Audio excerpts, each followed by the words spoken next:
कौसल्या सुप्रजा रामः पूर्वा सन्ध्या प्रवर्तते। उत्तिष्ठ नरशार्दूल कर्तव्यम् दैवमाह्निकम्। कौसल्या सुप्रजा रामः पूर्वा सन्ध्या प्रवर्तते। उत्तिष्ठ नरशार्दूल कर्तव्यम् दैवमाह्निकम्। उत्तिष्ठोत्तिष्ठ गोविन्द उत्तिष्ठ गरुडध्वज। उत्तिष्ठ कमलाकान्त त्रैलोक्यम् मङ्गलम् कुरु। उत्तिष्ठोत्तिष्ठ गोविन्द उत्तिष्ठ गरुडध्वज। उत्तिष्ठ कमलाकान्त त्रैलोक्यम् मङ्गलम् कुरु। मातः समस्त जगताम् मधुकैटभारेः वक्षो विहारिणि मनोहर दिव्यमूर्ते। श्रीस्वामिनि श्रित जनप्रिय दानशीले। श्रीवेङ्कटेश दयिते तव सुप्रभातम्। मातः समस्त जगताम् मधुकैटभारेः वक्षो विहारिणि मनोहर दिव्यमूर्ते। श्रीस्वामिनि श्रित जनप्रिय दानशीले। श्रीवेङ्कटेश दयिते तव सुप्रभातम्। तव सुप्रभातमरविन्दलोचने भवतु प्रसन्न मुख चन्द्रमण्डले। विधिशङ्करेन्द्रवनिताभिरर्चिते वृषशैलनाथ दयिते दयानिधे। अत्र्यादि सप्तऋषयः समुपास्य सन्ध्याम् आकाश सिन्धु कमलानि मनोहराणि। आदाय पादयुगमर्चयितुम् प्रपन्नाः शेषाद्रिशेखर विभो तव सुप्रभातम्। पञ्चाननाब्ज भव षण्मुख वासवाद्याः त्रैविक्रमादिचरितम् विबुधास्तुवन्ति। भाषापतिः पठति वासर शुद्धिमारात् शेषाद्रिशेखर विभो तव सुप्रभातम्। ईषत् प्रफुल्ल सरसीरुह नारिकेलपूगद्रुमादि सुमनोहर पालिकानाम् आवाति मन्दमनिलः सह दिव्यगन्धैः शेषाद्रिशेखर विभो तव सुप्रभातम्। उन्मील्य नेत्रयुगमुत्तम पञ्चरस्था पात्रावशिष्ठ कदलीफलपायसानि भूत्वा सलीलमथ केलिशुकाः पठन्ति शेषाद्रिशेखर विभो तव सुप्रभातम्। तन्त्री प्रकर्ष मधुरस्वनया विपञ्च्या गायत्यनन्तचरितम् तव नारदोऽपि। भाषा समग्रमसकृत्करचार रम्यम् शेषाद्रिशेखर विभो तव सुप्रभातम्। भृङ्गावली च मकरन्दरसानुविद्ध झनकार गीत निनदैः सह सेवनाय निर्यात्युपान्त सरसी कमलोदरेभ्यः शेषाद्रिशेखर विभो तव सुप्रभातम्। योषागणेन वरदग्नि विमथ्यमाने घोषालयेषु दधिमन्थन तीव्र घोषाः रोषात् कलिम् वदधते ककुभश्च कुम्भाः शेषाद्रिशेखर विभो तव सुप्रभातम्। पद्मेश मित्र शतपत्र गतालिवर्गाः हर्तुम् श्रियम् कुवलयस्य निजाङ्गलक्ष्म्या भेरीनिनादमिव बिभ्रति तीव्रनादम् शेषाद्रिशेखर विभो तव सुप्रभातम्। श्रीमन्नभीष्टवरदाखिललोकबन्धो श्री श्रीनिवास जगदैकदयैक सिन्धो श्रीदेवतागृहभुजान्तर दिव्यमूर्ते श्रीवेङ्कटाचलपते तव सुप्रभातम्। श्रीमन्नभीष्टवरदाखिललोकबन्धो श्री श्रीनिवास जगदेकदयैक सिन्धो श्रीदेवतागृहभुजान्तर दिव्यमूर्ते श्रीवेङ्कटाचलपते तव सुप्रभातम्। श्रीस्वामी पुष्करिणिकाप्लवनिर्मलाङ्गाः श्रेयोर्थिनो हरविरिञ्च सनन्दनाद्याः द्वारे वसन्ति वरवेत्रहतोत्तमाङ्गाः श्रीवेङ्कटाचलपते तव सुप्रभातम् श्रीशेषशैलगरुडाचल वेङ्कटाद्रिनारायणाद्रिवृषभाद्रिवृषाद्रिमुख्याम् आख्याम् त्वदीयवसतेरनिशम् वदन्ति श्रीवेङ्कटाचलपते तव सुप्रभातम् सेवापरः शिवसुरेश कृशानुधर्मरक्षोऽम्बुनाथ पवमानधनाधिनाथाः बद्धाञ्जलि प्रविलसन्निज शीर्षदेशाः श्रीवेङ्कटाचलपते तव सुप्रभातम् घाटेषु ते विहगराज मृगाधिराज नागाधिराज गजराज हयाधिराजाः स्वस्वाधिकारमहिमाधिकमर्थयन्ते श्रीवेङ्कटाचलपते तव सुप्रभातम्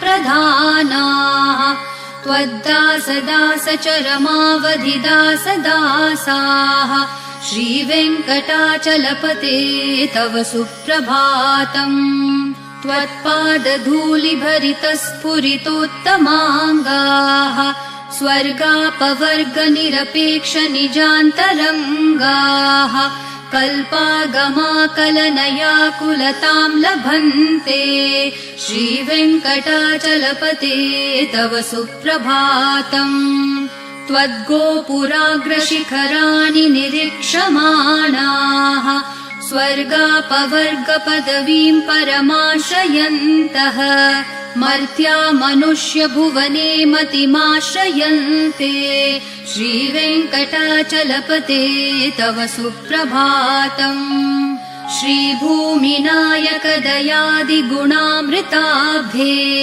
देवाधिदेव जगदेक शरण्यमूर्ते श्रीमन् अनन्त गरुडादिभिरर्चिताङ्घ्रे श्रीवेङ्कटाचलपते तव सुप्रभातम् श्रीपद्मनाभ पुरुषोत्तम वासुदेव वैकुण्ठमाधव जनार्दन चक्रपाणे श्रीवत्सचिह्न शरणागत पारिजात श्रीवेङ्कटाचलपते तव सुप्रभातम् कन्दर्पदर्पहर सुन्दर दिव्यमूर्ते कान्ताकुचाम्बुरुह कुद्मललोल दृष्टे कल्याण निर्मल गुणाकर दिव्यकीर्ते श्रीवेङ्कटाचलपते तव सुप्रभातम् मीनाकृते कमठकोल नृसिंहवर्णिन्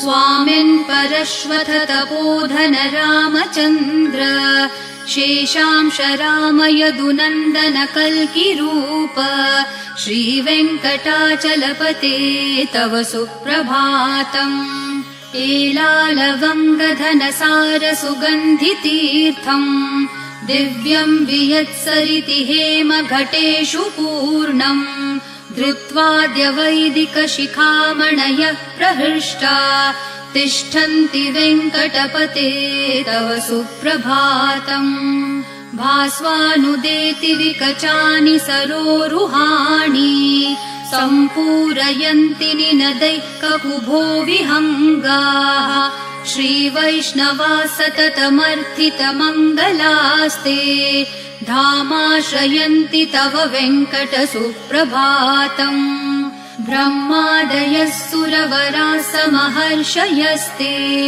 सन्तः सनन्दन मुखास्तवथ योगिवर्याः धामान्तिके तव हि मङ्गलवस्तु हस्ताः श्रीवेङ्कटाचलपते तव सुप्रभातम् लक्ष्मीनिवास निरवद्य गुणैकसिन्धो संसार सागर समुत्तरणैकसेतो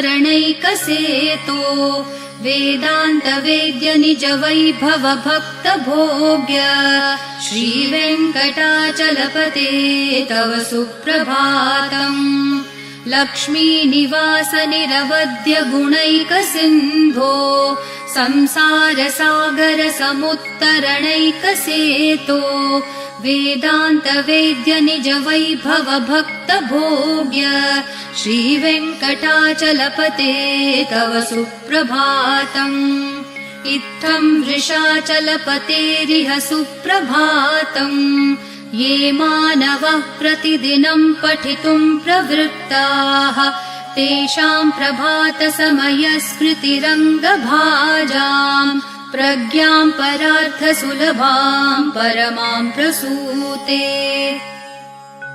इत्थं वृषाचलपतेरिह सुप्रभातम् ये मानवः प्रतिदिनं पठितुं प्रवृत्ताः तेषां प्रभातसमयस्मृतिरङ्गभाजाम् प्रज्ञां परार्थसुलभां परमां प्रसूते कमलाकुचूचुककुङ्कुमतो नियतारुणतातुलनीलतनो कमलायतलोचनलोकपते विजयी भव वेङ्कटशैलपते कमलाकुचूचुककुङ्कुमतो नियतारुणतातुलनीलतनो कमलायतलोचनलोकपते विजयी भव वेङ्कटशैलपते स चतुर्मुख षण्मुख पञ्चमुख प्रमुखाखिल दैवतमौलिमणे शरणागत वत्सल सारनिधे परिपालय मां वृषशैलपते अतिवेलतया तव दुर्विषहै अनुवेलकृतैरपराधशतैः भरितं त्वरितं वृषशैलपते परया कृपया परिपाहि हरे अधिवेङ्कटशैलमुदारमते जनताभिमताधिकदानरतात् परदेवतया गदितान्नगमै कमलादयितान्न परं कलये कलवेणुरवावशगोपवधू शतकोटिवृतात् स्मरकोटिसमात् प्रतिवल्लविकाभिमतात् सुखदात् वसुदेवसुतान्न परं कलये अभिराम गुणाकर दाशरथे जगदेकधनुर्धर धीरमते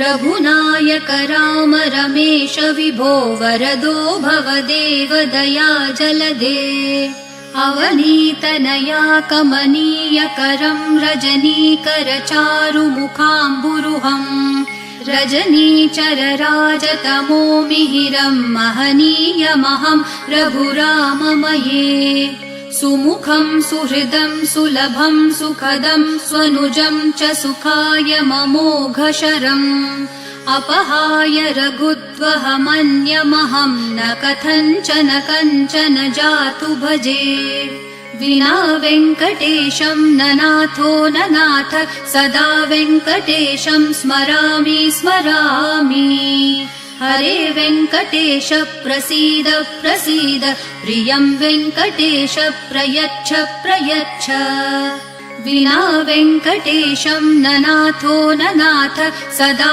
वेङ्कटेशं स्मरामि स्मरामि हरे वेङ्कटेश प्रसीद प्रसीद प्रियं वेङ्कटेश प्रयच्छ प्रयच्छ अहं दूरतस्ते पदाम्भोजयुग्म प्रणामेच्छयागत्य सेवां करोमि सकृत्सेवया नित्यसेवाफलं त्वं प्रयच्छ प्रयच्छ प्रभो वेङ्कटेश अज्ञानिना मया दोषान् अशेषान् विहितान् हरे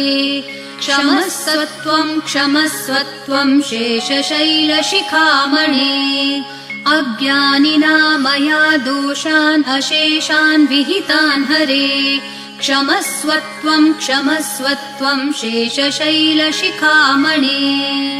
ईशानां जगतोऽस्य वेङ्कटपतेर्विष्णोः परां प्रेयसीं तद्वक्षस्थलनित्यवासरसिकां तत्क्षान्तिसंवर्धिनीं पद्मालङ्कृतपाणिपल्लवयुगां पद्मासनस्थां श्रियं वात्सल्यादिगुणोज्ज्वलां भगवतीं वन्दे जगन्मातरम् ईशानां जगतोऽस्य वेङ्कटपतेर्विष्णोः परां प्रेयसीं तद्वक्षस्थलनित्यवासरसिकां तत्क्षान्तिसंवर्धिनीं पद्मालङ्कृतपाणिपल्लवयुगां पद्मासनस्थां श्रियं वात्सल्यादिगुणोज्ज्वलां भगवतीं वन्दे जगन्मातरम् श्रीमान् कृपाजलनिधे कृत सर्वलोक सर्वज्ञ शक्तनतवत्सल सर्वशेषिन्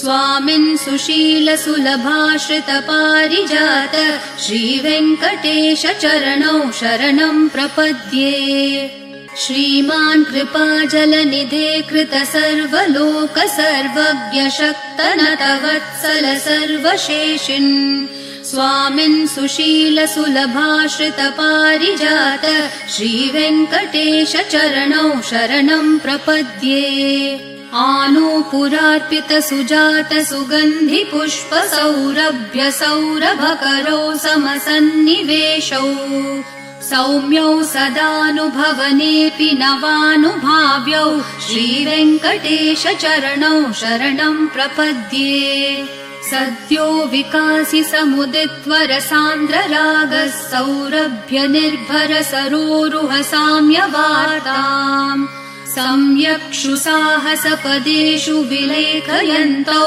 श्रीवेङ्कटेश चरणौ शरणं प्रपद्ये रेखामयध्वज सुधाकलशातपत्र वज्राङ्कुशाम्बुरुह कल्पक शङ्ख चक्रैः भव्यैरलङ्कृततलौ परतत्त्वचिह्नैः श्रीवेङ्कटेश चरणौ शरणं प्रपद्ये ताम्रोदरद्युतिपराजित पद्मरागौ ब्राह्मेर्महोभिरभिभूत महेन्द्रनीलौ उद्यन्नखांशुभिर्दस्त शशाङ्कभासौ श्रीवेङ्कटेश चरणौ शरणं प्रपद्ये सप्रेम भीतिकमलाकर पल्लवाभ्यां सम्माहनेऽपि सपदिक्लममादधानौ कान्ताववाङ्मनसगोचरसौ कुमार्यौ श्रीवेङ्कटेश चरणौ शरणं प्रपद्ये लक्ष्मीमहीतदनुरूप निजानुभावन्नीलादिदिव्यमहिषीकर पल्लवानाम् आरुण्यसङ्क्रमणतः किल सान्द्ररागौ श्रीवेङ्कटेश चरणौ शरणं प्रपद्ये नित्यानमद्विधि शिवादि किरीटकोटि प्रत्युक्त दीप्ति नवरत्नमः प्ररोहैः नीराजनाविधिमुदारमुपादधानौ श्रीवेङ्कटेश चरणौ शरणं प्रपद्ये विष्णोपदे परम इत्युदित प्रशंसो यौ मध्य उत्स इति भोग्यतयाप्युपातौ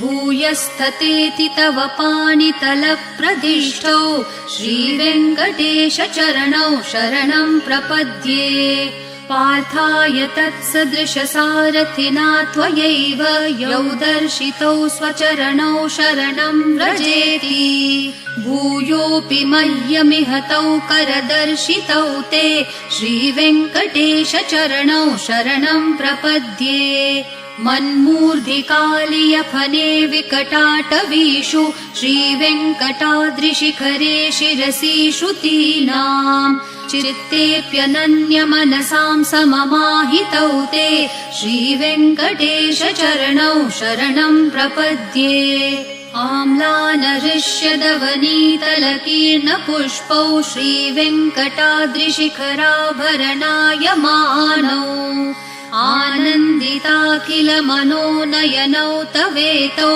श्रीवेङ्कटेश चरणौ शरणं प्रपद्ये प्रायप्रपन्नजनता प्रथमावगाह्यो मातुस्तनाविविशिशोरमृतायमानौ प्राप्तौ परस्परतुलामतुलान्तरौ ते श्रीवेङ्कटेशचरणौ शरणं प्रपद्ये सत्वोत्तरै सततसेव्यपदाम्बुजेन संसारतारकदशार्द्रदृगञ्चलेन सौम्योपयन्तृमुनिनाममदर्शितौ ते श्रीवेङ्कटेशचरणौ शरणं प्रपद्ये सत्वोत्तरै सततसेव्यपदाम्बुजेन संसारतारकदशार्द्रदृगञ्चलेन सौम्योपयन्तृमुनिनाममदर्शितौ ते श्रीवेङ्कटेशचरणौ